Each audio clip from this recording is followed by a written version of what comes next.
Assalamualaikum warahmatullahi wabarakatuh. Waalaikumsalam warahmatullahi wabarakatuh. Alhamdulillahilladzi anzala sakinata fi qulubil mu'minin. Wassalatu wassalamu ala rasulil amin wa imamil muttaqin Sayyidina Muhammadin wa ala alihi wa ashabihi ajma'in. Subhanaka la ilma lana illa ma 'allamtana innaka antal alimul hakim. Rabbi syrah li sadri wa yassir li amri wahlul 'uqdatam min lisani yafqahu qawli. Yang sama-sama kita hormati Bapak Rektor, Bapak Wakil Rektor, jajaran pimpinan Universitas Fakultas, dan adik-adik semua, para mahasiswa, seluruh jamaah Masjid Al-Hijrah rahimakumullah. Alhamdulillah, kita senantiasa mendapatkan nikmat Allah yang tak terhingga. Kita sehat dan kita kuat. Tanpa kesehatan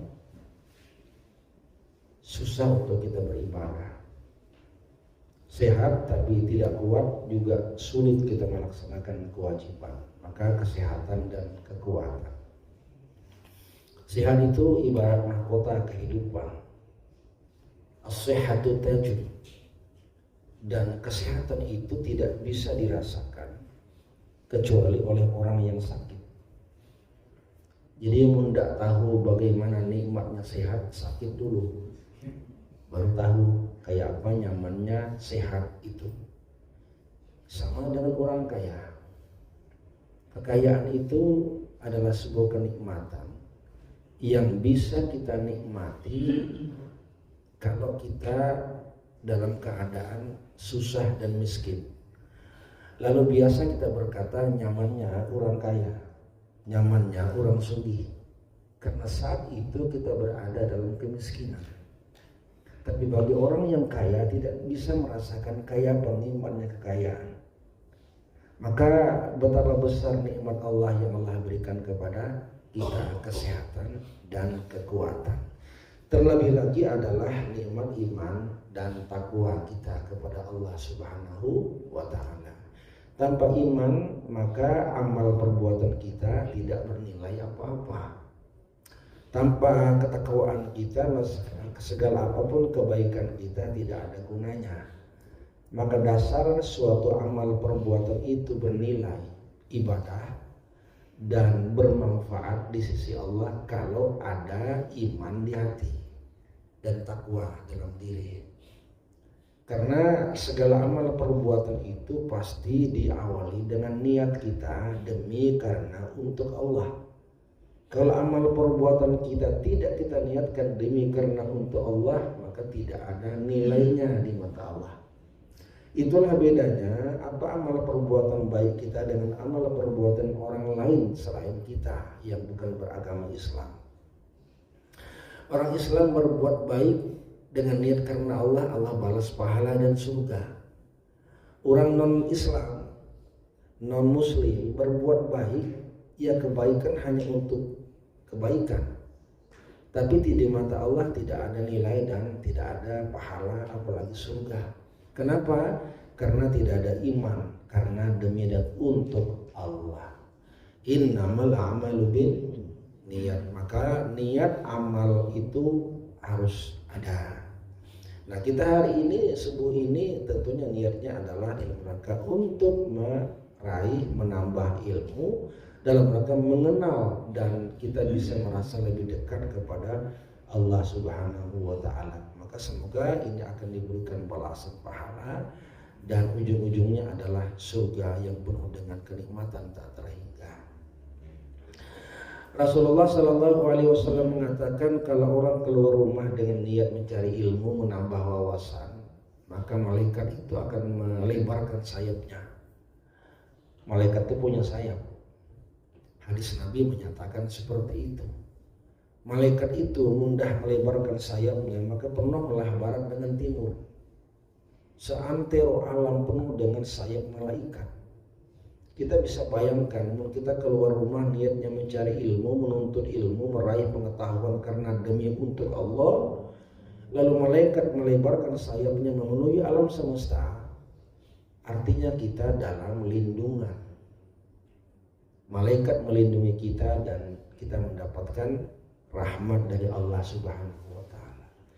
Makanya kemudian kalau kita dalam keadaan mencari ilmu keluar rumah, menuntut ilmu keluar rumah, itu sama hukumnya dengan orang yang sedang berada dalam perjalanan jihad fisabilillah. Sama nilainya. Man kharaja fi talabil alim fahuwa fi sabilillah hatta yarji.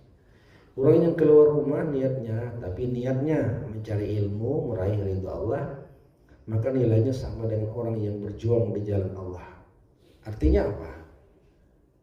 Mun kita sedang dalam perjalanan, dalam perjuangan kita demi karena untuk Allah, agama Allah, lalu kita kemudian diwafatkan Allah, maka orang itu akan dijamin masuk ke dalam surga. Hatta yarji'a, sampai dia kembali ke rumah. Itulah beberapa hal yang Rasulullah katakan betapa kemudian nikmat Allah itu besar sekali.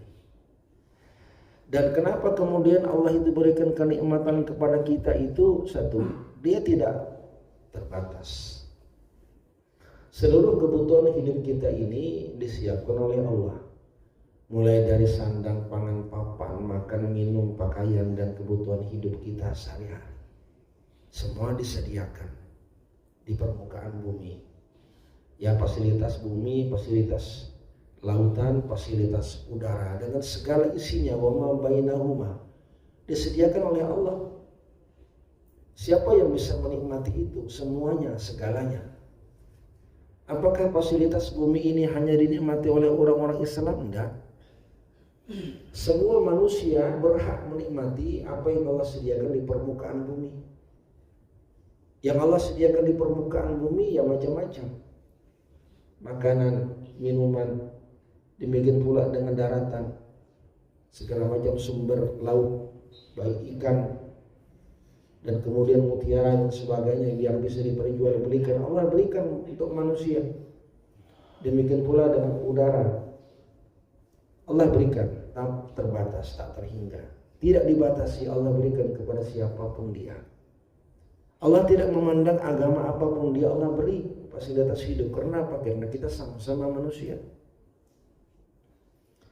Nah, segala apapun yang Allah berikan tak terbatas.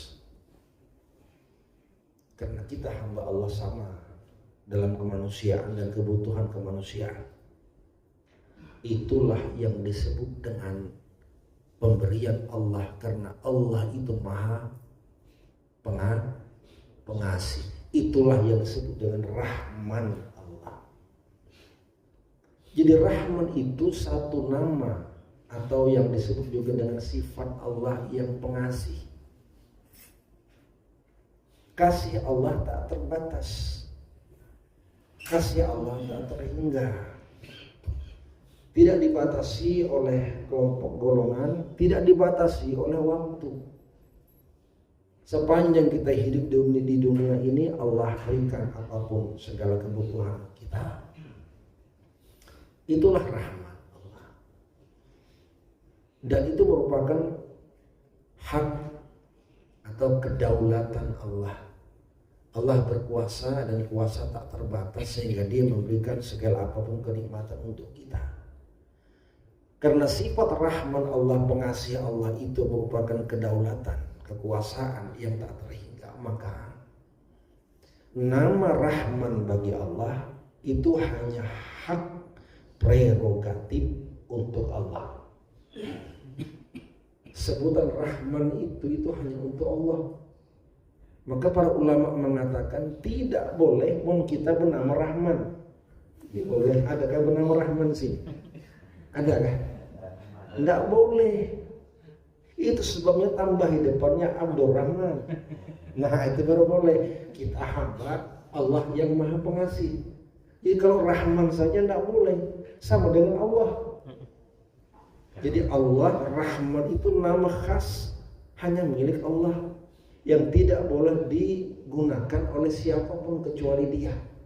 Allah tujuan. Siapa nama kita? Allah. Udah Allah namanya. Kecuali ditambah depannya Abdullah, maka muncullah nama Abdullah, Abdurrahman. Iya. Cuman orang Banjar Abdullah lalu Dullah namanya kan. Iya. Abdul. Abdurrahman lalu Rahman. Iya. Ya Abdurrahman apa? Demang ya. Bedu aman. Itu dari Abdurrahman. Nah, karena dia merupakan sifat Allah yang khas untuk dia, maka tidak boleh digunakan oleh siapapun kecuali dia yang berhak. Ini rahmat Allah.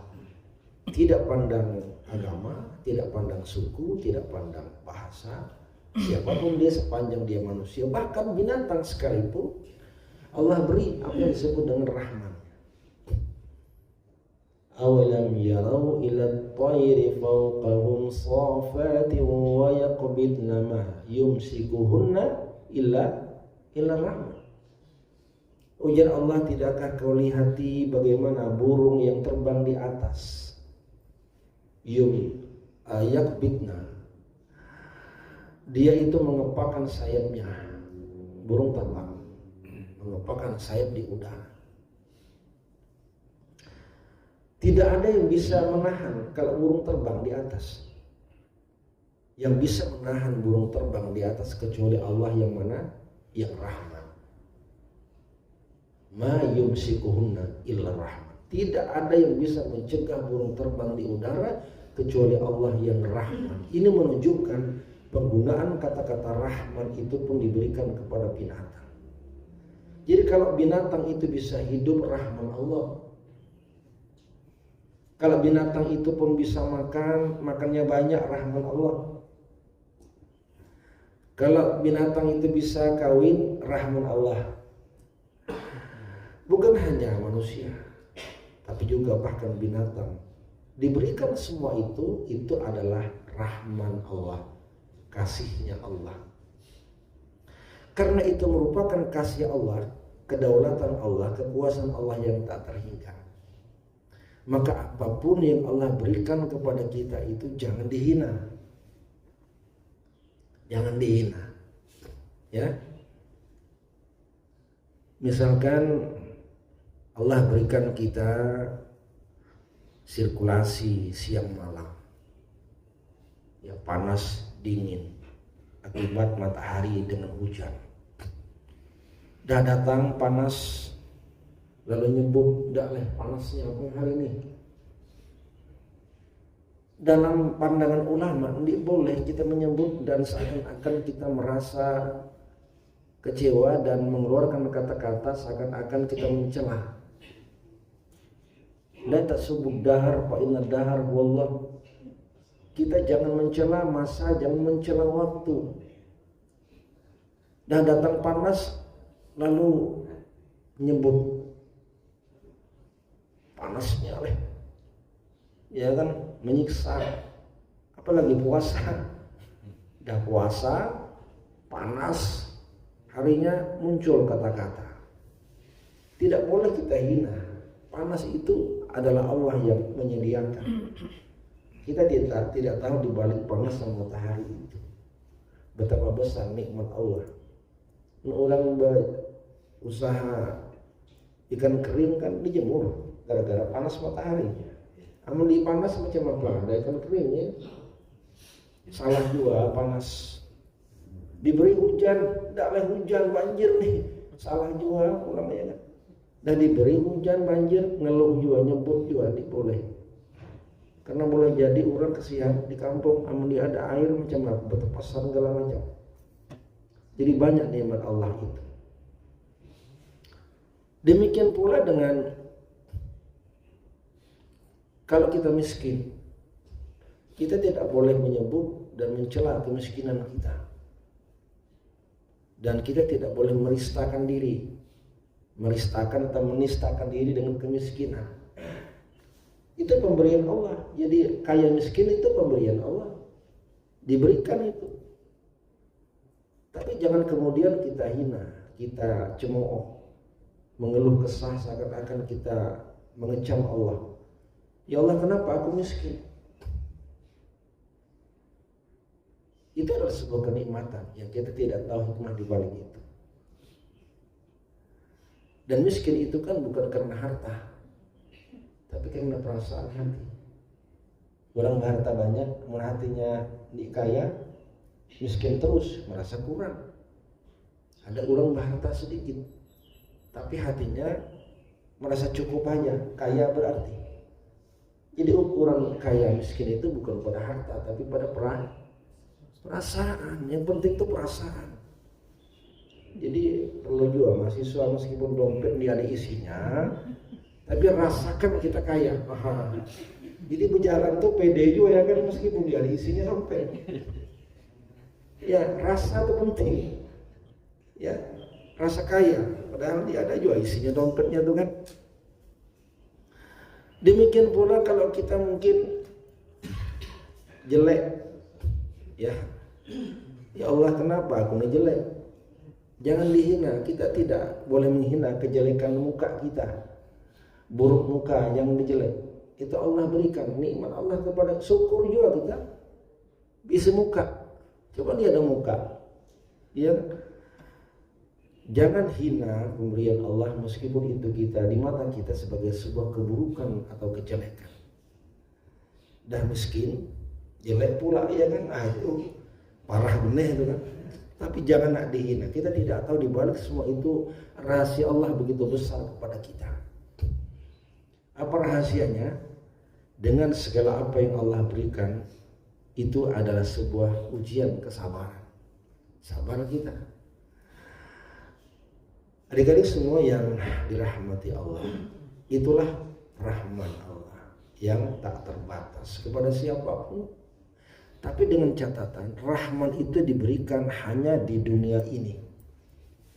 Di dunia ini saja. Maka semua kita, muslim, non-muslim, manusia, binatang, dapat selama di dunia, namanya rahmat Allah. Tapi kalau rahim Allah itu, satu, dia diberikan, sayang Allah itu diberikan kepada orang-orang beriman saja. Dan itu nanti diberikan pada saat kehidupan akhirat kelak. Itu bedanya. Jadi rahim Allah, sayangnya Allah itu untuk orang beriman dan diberikan nanti pada kehidupan di akhirat kelak. Rahim dan Rahman itu satu ungkapan yang asal katanya sama, rahmat, ya, sama dari kata-kata rahmat, lalu muncul Rahman, Rahim. Ujar ahli bahasa, Rahman itu adalah bentuk superlatif, ya, sigat mubalaghah, yang menunjukkan betapa besar, betapa luasnya. Jadi kalau kenikmatan itu azimun ni'mah, nikmat yang besar itu rahmat. Tapi kalau rahim itu merupakan isim fa'il dan menunjukkan kepada dawamun ni'mah, dawamatun ni'mah, nikmat yang berkelanjutan. Karena rahim sebagai nikmat berkelanjutan tak terbatas, itu kan di kehidupan akhirat kelak yang tak terbatas. Maka rahim Allah itu diberikan kepada orang-orang beriman untuk kehidupan kita di akhirat kelak. Rasulullah SAW itu mengatakan Allah itu memiliki 100 nikmat yang Allah berikan. Jadi ada 100 kenikmatan. Ini bahasa simbol saja. Satu di antara 100 kenikmatan Tuhan itu Allah berikan di dunia. Satu saja. 99 nanti diberikan pada kehidupan di akhirat kelak. Yang satu nikmat Allah saja yang diberikan di dunia sudah kita rasakan betapa luas dan betapa banyaknya. Tak terhingga. Wa in ta'uddu ni'matallahi la tuhsuha. Mungkin kita hitung bisa dihitung betapa banyak, betapa luas nikmat Allah. Itu pun ujar Nabi baru satu di antara 100 nikmat Tuhan. Baru sedikit. Nah, oleh karena itu yang banyak itu nanti pada kehidupan di akhirat kelak. Jamaah yang Allah. Ada salah seorang anak yang pergi ke pantai, kemudian dia melihat betapa luasnya lautan. Air di lautan itu kemudian dia ambil dan dia masukkan ke dalam lubang yang dia gali di pasir. Ambil air pantai di laut itu, masukkan ke dalam lubang yang dah dia buat di pasir. Lalu salah seorang sufi Ar-Rumi itu berkata, ngapain kamu memasukkan air laut ke dalam lubang kecil di padang pasir? Ujar anak itu, aku memang ingin memasukkan semua air laut itu ke dalam lubang kecil, tapi yang kubutuhkan hanyalah sebanyak yang ada dalam lubang kecil itu. Maka artinya apa? Air lautan yang besar, yang luas, itu adalah rahman Allah. Siapapun yang ke pantai, maka semua akan menemukan lautan yang luas tak bertepi. Siapapun bisa menikmati air laut. Nak berenang silakan, nak minum silakan. Tidak minum. Itu menunjukkan luasnya rahman Allah kepada manusia, ibarat lautan yang luas di tepi pantai. Sementara air yang dia ambil, yang dia masukkan ke dalam lubang kecil di pantai itu, di atas di atas pasir itu, ujar Ar-Rumi adalah itulah bentuk rahimnya Allah. Bahwa rahim itu adalah apa yang menjadi kebutuhan untuk kenikmatan kita. Maka rahim Allah itu mengarah kepada kebahagiaan dan kesenangan yang hakiki untuk seseorang. Oleh karena itu kita tidak bisa kemudian mengambil semua bentuk kenikmatan dunia, tidak bisa untuk memanfaatkan semua karena keterbatasan kita. Tapi yang penting adalah ujar Ar-Rumi, jadikan semua nikmat Allah yang besar itu satu di antaranya saja. Itu menjadi kebutuhan yang bisa membahagiakan kita. Maka nikmati apa yang Allah berikan dan syukuri apa yang Allah berikan kepada kita. Dengan itulah kemudian kita menemukan kebahagiaan yang hakiki, ujar Jalaluddin Ar-Rumi. Nah, oleh karena itu sampai di sini kita sudah ada 3 nama Tuhan yang sudah kita bahas. Satu Allah yang kemarin sudah beberapa kali kita sampaikan. Yang kedua Rahman.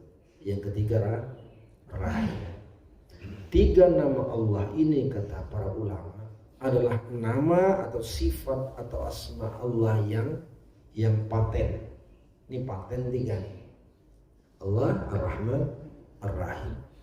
Ketiga nama Allah yang paten ini terkumpul dalam surat Al-Fatihah ayat yang pertama. Bismillahirrahmanirrahim. Ada Allah, ada Ar-Rahman, ada Ar-Rahim.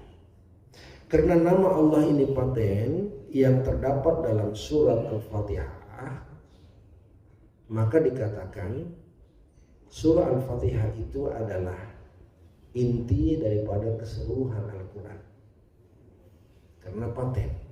Di mana paten surah Al-Fatihah terdapat pada ayat pertama yang berbunyi Bismillahirrahmanirrahim.